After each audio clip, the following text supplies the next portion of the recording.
Bonjour à vous et bienvenue sur la chaîne Histoire vraie de crime.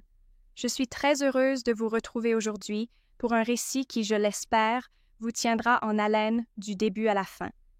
Il s'agit d'une affaire survenue en 2019 dans la prestigieuse région de Beverly Hills, un quartier réputé pour ses immenses villas, ses palmiers entretenus à la perfection et ses réceptions caritatives où se croisent célébrités et mécènes internationaux. À première vue, tout y respire la tranquillité et la prospérité. Pourtant, derrière ces façades impeccables, au milieu des villas cernées de grillages et de haies somptueuses, se cachent parfois des tragédies si bouleversantes qu'elles peuvent ébranler les fondements mêmes du luxe et de la célébrité.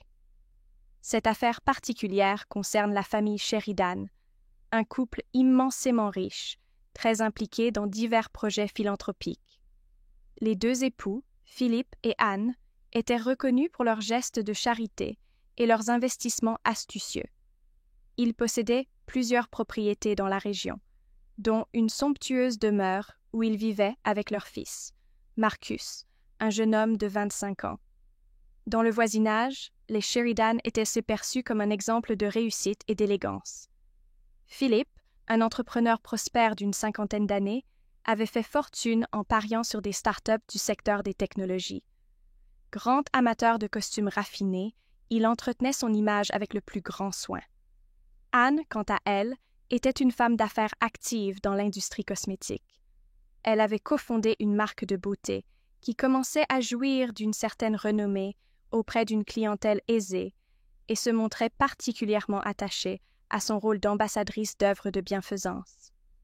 Les deux époux aimaient souligner leur esprit de famille en publiant régulièrement sur les réseaux sociaux des photos d'eux et de Marcus, souvent prises au cours d'une réception ou sur le pont d'un yacht lors de vacances prolongées.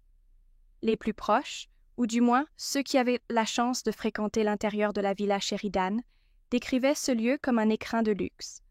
Un vaste jardin soigné, une piscine à débordement, des pièces ornées d'œuvres d'art modernes, des couloirs tapissés de marbre et d'épais tapis où chaque recoin sentait le parfum de fleurs fraîches. Marcus avait sa propre suite, bien séparée de la chambre principale des parents, à l'étage, où il pouvait vivre relativement à l'écart. Il passait pourtant de longues heures dans le silence. Les employés domestiques, interrogés plus tard, disaient de lui qu'il était poli et discret, mais qu'il dégageait parfois une froideur étrange, presque un manque total d'émotion. À l'automne 2019, un fait divers finit par attirer l'attention de la police de Los Angeles. Un jeune homme, d'à peine 20 ans selon l'estimation initiale, avait été retrouvé poignardé à plusieurs reprises dans un entrepôt désaffecté, non loin d'une zone industrielle. La scène était brutale, sans signe évident de lutte ni indice permettant d'identifier rapidement la victime.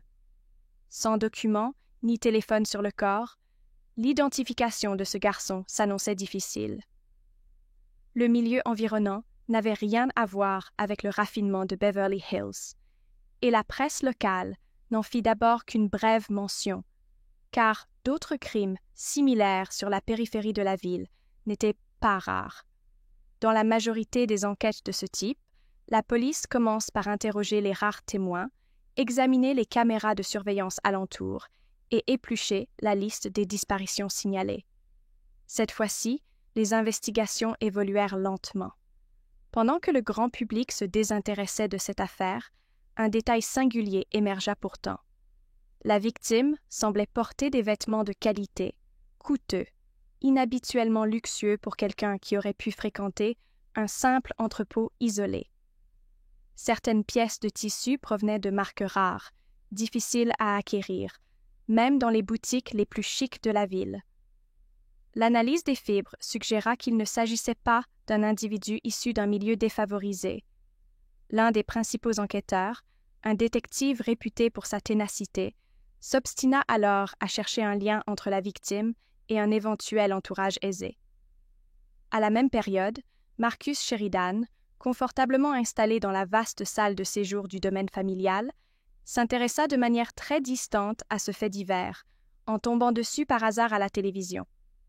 D'après le récit de l'un des employés de maison, Marcus n'aurait pas exprimé la moindre surprise ni la moindre compassion, se contentant d'observer le reportage, puis de couper le son pour passer à un programme sportif. Cette attitude laissa perplexe plus d'une personne dans l'entourage des Sheridan. Certes, chacun pouvait réagir différemment face à la violence des actualités, mais Marcus semblait, d'après les témoignages ultérieurs, déconnecté et froid, presque dénué de toute empathie. Bientôt, un deuxième crime vint alourdir le bilan macabre. Cette fois, la police fut appelée dans l'une des suites les plus exclusives d'un grand hôtel en plein cœur de Los Angeles. Le personnel de l'établissement avait découvert le corps d'un homme d'âge mûr, manifestement poignardé de la même façon que le premier jeune inconnu. Là encore, la victime n'avait aucun papier sur elle, et ses effets personnels avaient disparu. Les caméras de sécurité n'avaient filmé que des couloirs sombres et des silhouettes mal définies. Les enquêteurs commencèrent à soupçonner l'existence d'un tueur méthodique, opérant dans des lieux fréquentés par une clientèle aisée et sachant dissimuler sa trace. L'analyse préliminaire des blessures et la mise en scène suggérèrent que le criminel, ou la criminelle, avait un mode opératoire précis et maîtrisé. Ce n'était pas un simple acte de rage impulsif, mais quelque chose de réfléchi. Des discussions en interne mirent en lumière un point inquiétant. La deuxième victime appartenait clairement au milieu fortuné de Los Angeles, tout comme l'indiquait le train de vie luxueux associé à la suite d'hôtels. Et, selon certaines rumeurs, cette personne était souvent vue dans des clubs privés, où l'entrée était strictement réservée aux habitués et à leurs invités triés sur le volet. Les quelques proches interrogés restèrent évasifs, préférant taire certains détails. Dans ces cercles d'élite, la réputation et l'argent se mêlent, et la protection d'une image publique impeccable l'emporte bien souvent sur la transparence. Ce climat commença à instiller une peur diffuse parmi les célébrités et les magnates locaux. Si un tueur s'attaquait désormais à leurs semblables au cœur de leur lieu de prédilection, alors personne n'était à l'abri. La police approfondit ses investigations en pénétrant discrètement dans quelques réceptions feutrées, épluchant la liste d'invités, vérifiant les registres des établissements huppés. Le fil de l'enquête se resserra autour de personnes disposant d'un excellent carnet d'adresses. Il fallut plusieurs semaines avant que de nouveaux meurtres ne surviennent, toujours selon le même procédé. Des coups de couteau répétitifs, toujours portés avec acharnement, dans des lieux privilégiés du centre de Los Angeles ou de Beverly Hills, et des corps privés de leurs papiers. Pour les responsables du dossier, il devint clair que l'assassin évoluait dans ce microcosme fermé, au point de se fondre parfaitement dans des cadres luxueux et protégés par un service de sécurité. De fil en aiguille, les soupçons commencèrent à se tourner vers un individu qui, sans être sous le feu des projecteurs, aurait néanmoins accès à ces sphères très sélectives. Un proche de famille riche, un héritier ou quelqu'un qui pouvait se faire inviter sans éveiller de soupçons. L'obstination des policiers finit par dévoiler que plusieurs victimes s'étaient trouvées, peu de temps avant leur mort, dans la même soirée privée organisée par un collectif mondain. Il n'existait aucune preuve tangible de la présence de Marcus Sheridan à ces événements, mais quelques témoins rapportèrent l'avoir croisé, lui ou quelqu'un qui lui ressemblait, échangeant des banalités avec différents convives. Quoi qu'il en soit, la première fois que les enquêteurs se rendirent à la villa Sheridan pour poser quelques questions de routine, Philippe et Anne se montrèrent courtois mais prudents. Ils expliquèrent calmement qu'ils ne voyaient pas pourquoi leur fils serait impliqué dans de telles horreurs. Selon eux, Marcus menait une vie paisible, entouré d'amis triés sur le volet, et se consacrait surtout à diverses activités sportives et à un projet personnel qu'il n'aimait pas trop commenter. Les époux protestèrent de leur bonne foi, arguant qu'ils participaient activement à la vie de la collectivité et qu'ils soutenaient des associations caritatives, y compris un programme visant à aider la jeunesse en difficulté. Ils insistèrent sur le fait qu'ils n'avaient jamais entendu parler de ces victimes, que Marcus n'avait aucun antécédent violent et qu'il s'agissait sûrement d'un malentendu. Pourtant, Plusieurs détails de l'enquête continuèrent de pointer vers Marcus. Dans le contexte de meurtres en série, les enquêteurs savent qu'aucune piste ne doit être écartée. Après diverses pressions médiatiques, car entre-temps, la presse s'était emparée de l'affaire et commençait à relier les crimes en les décrivant comme l'œuvre potentielle d'un prédateur des beaux quartiers, la police obtint un mandat pour inspecter plus minutieusement les propriétés suspectes de la zone, y compris la demeure Sheridan. Ce contrôle approfondi fut, d'après les témoins, soigneusement orchestré pour éviter un grand scandale médiatique, compte tenu de l'importance publique de Philippe et Anne. Au cours de la fouille, les enquêteurs mirent au jour une découverte inattendue. Dans un recoin isolé du bureau de Philippe, auquel presque personne n'avait accès, se trouvait une bibliothèque murale, dissimulant un compartiment secret. Derrière quelques boîtes soigneusement fermées, ils tombèrent sur des dossiers médicaux et des photographies troublantes. Les documents faisaient état d'évaluations psychiatriques datant de l'enfance de Marcus, décrivant des tendances violentes et incontrôlables. Certaines photos le montraient en pleine crise de rage, retenant un camarade à la gorge ou détruisant du mobilier dans ce qui semblait être un ancien lieu d'accueil pour mineurs en difficulté. Ces éléments chocs révélaient un passé soigneusement dissimulé, une histoire de colère et d'agression qui ne collait pas à l'image d'un enfant modèle se pavanant dans des réceptions de charité. Plus surprenant encore, on trouva, glissés dans un épais classeur, des papiers d'adoption, prouvant sans l'ombre d'un doute que Marcus n'était pas le fils biologique de Philippe et d'Anne. Il provenait d'un programme spécial financé, entre autres, par la famille Sheridan elle-même, visant à offrir de nouvelles perspectives à de jeunes mineurs ayant déjà un lourd passé de violence ou des problèmes de comportement. La nouvelle de cette découverte créa un véritable séisme. Les médias, informés par des fuites internes, se délectèrent de ce que certains qualifièrent de plus grand scandale familial de la côte ouest. D'un côté, Philippe et Anne tentaient de démentir publiquement, feignant l'incompréhension devant des allégations jugées ridicules. De l'autre, certains ex-salariés de leur fondation laissaient entendre que la famille avait jadis envisagé cette adoption comme une manière de redorer son blason philanthropique. Dans l'opinion publique, la question taraudait désormais tout le monde. Marcus, ce jeune homme si discret et si bien élevé, était-il vraiment le tueur de sang-froid que décrivaient les enquêteurs? Et, surtout, ses parents avaient-ils eu connaissance de la moindre menace liée à ses penchants violents? Face à l'insistance des journalistes, la tension au sein de la famille grandissait. Philippe, habituellement sûr de lui en public, se montra de plus en plus nerveux lors de ses déclarations, tandis qu'Anne peinait à conserver son sourire de façade. Les avocats engagés par les Sheridan commencèrent à soupçonner que la police disposait de preuves plus accablantes que ce qui avait été révélé. Très vite, on sentit que le climat se dégradait dans la villa.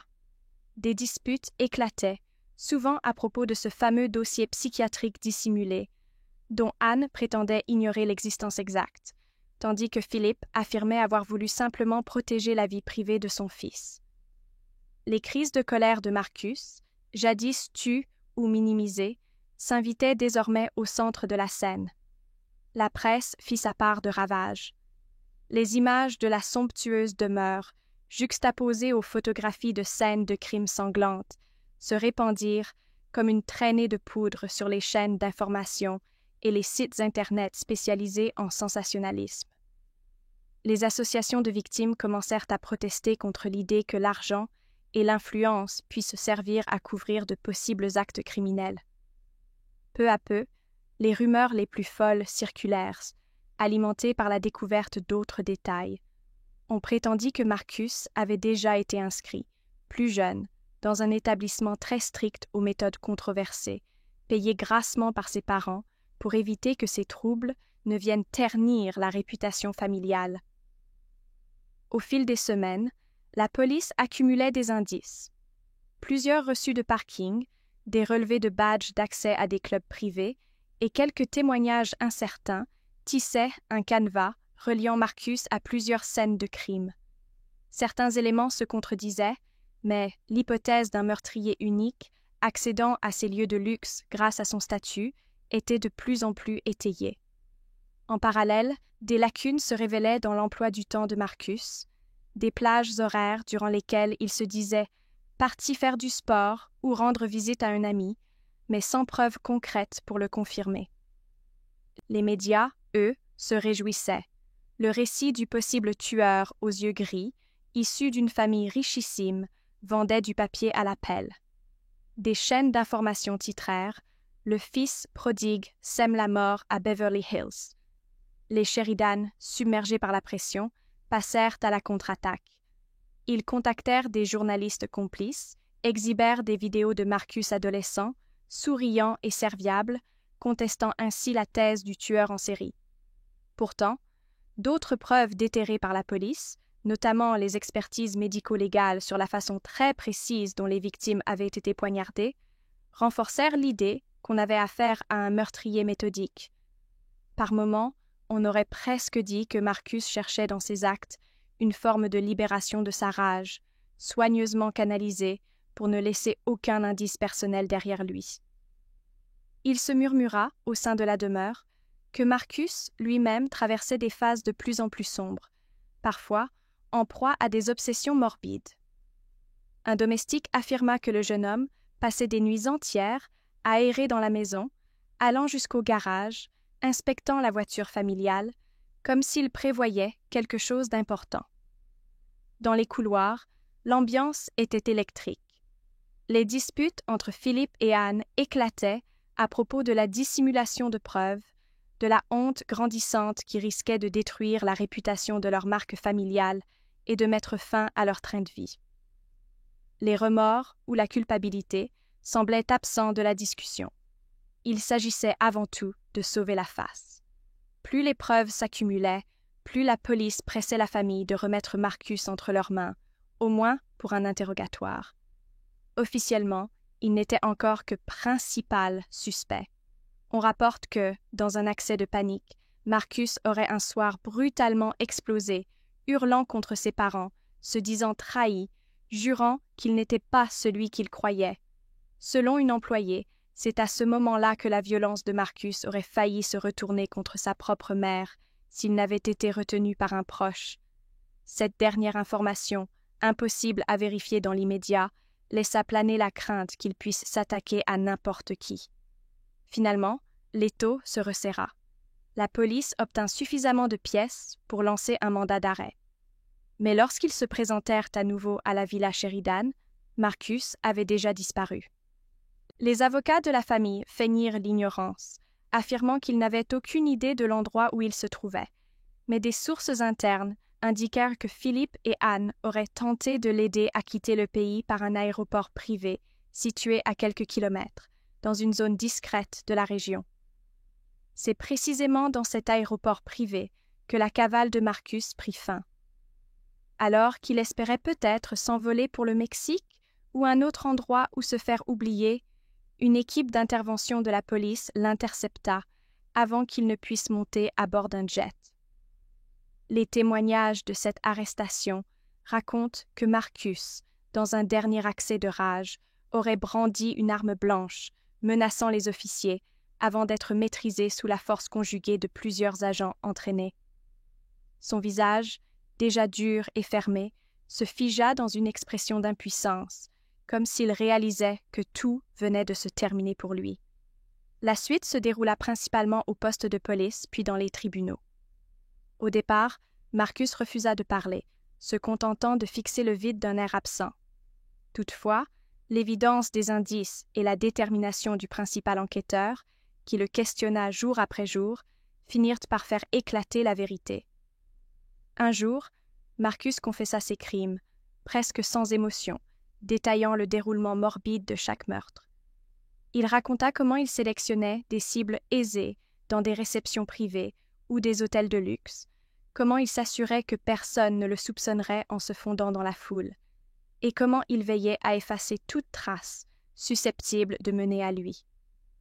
Philippe et Anne, de leur côté, tentèrent tout pour défendre leur fils, engageant un cabinet d'avocats réputé pour son agressivité et sa capacité à dénicher la moindre faille dans les procédures judiciaires. Ils affirmèrent que Marcus souffrait de graves troubles psychologiques, qu'il n'était pas responsable de ses actes, que son comportement relevait d'une pathologie complexe que la famille n'avait pas su diagnostiquer. Mais dans le même temps, de nombreux rapports psychiatriques retrouvés dans ce fameux bureau secret prouvaient que les Sheridan, s'ils n'ignoraient ni pas les penchants violents de leur fils, avaient au minimum cherché à couvrir ces faits et n'avaient jamais permis une prise en charge thérapeutique sérieuse. Le procès fut l'un des plus médiatisés de l'année 2020. Les audiences attirèrent une foule de journalistes, de curieux et de spécialistes en criminologie venus analyser la psychologie du jeune homme. Les débats mirent en lumière des aspects glaçants. L'accusation présenta un scénario où Marcus, dès l'adolescence, avait fait montre d'un profond détachement émotionnel que ses parents avaient cherché à ignorer ou à dissimuler pour préserver leur réputation.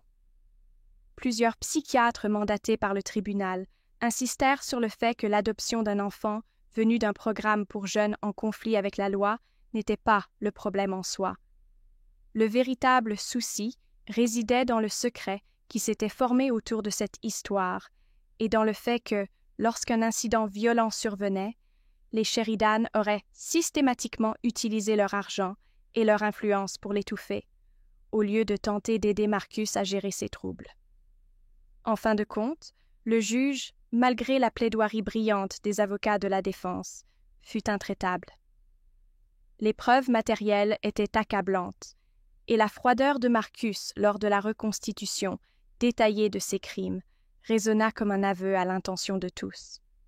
Les jurés revinrent avec un verdict de culpabilité sur l'ensemble des meurtres, et Marcus fut condamné à la réclusion criminelle à perpétuité, sans possibilité de libération conditionnelle.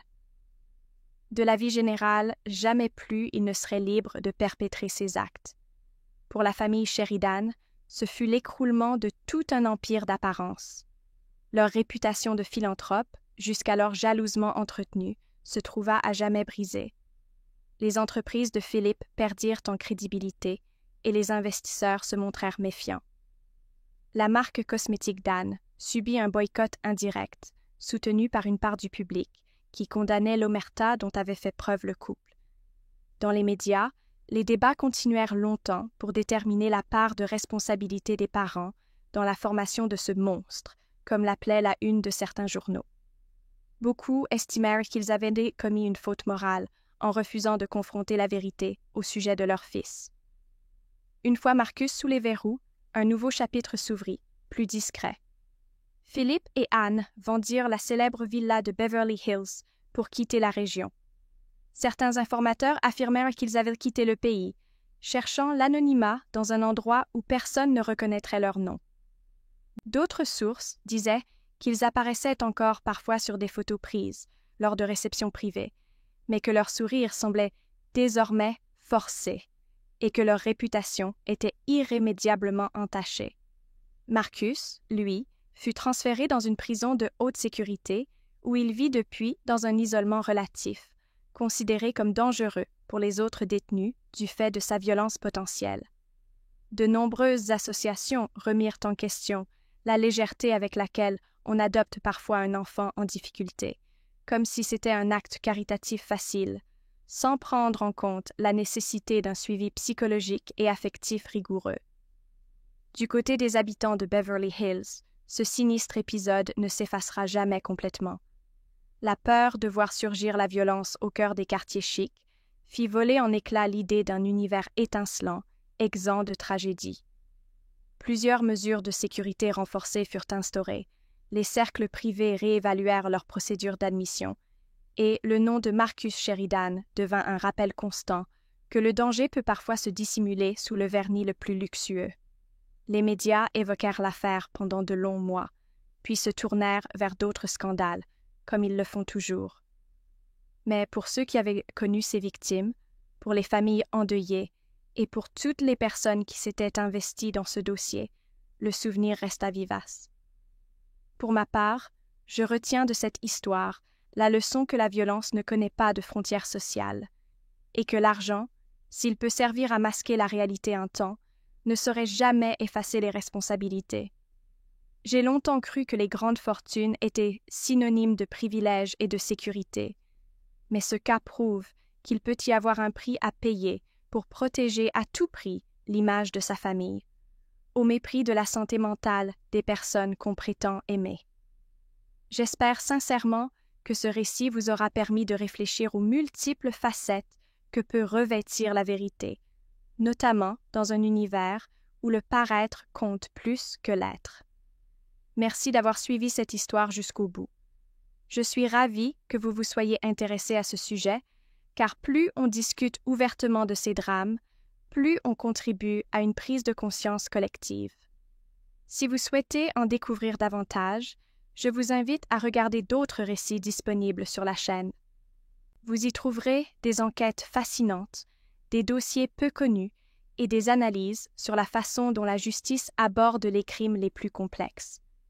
J'ai déjà hâte de partager avec vous de nouvelles affaires et de continuer à explorer les méandres de la nature humaine.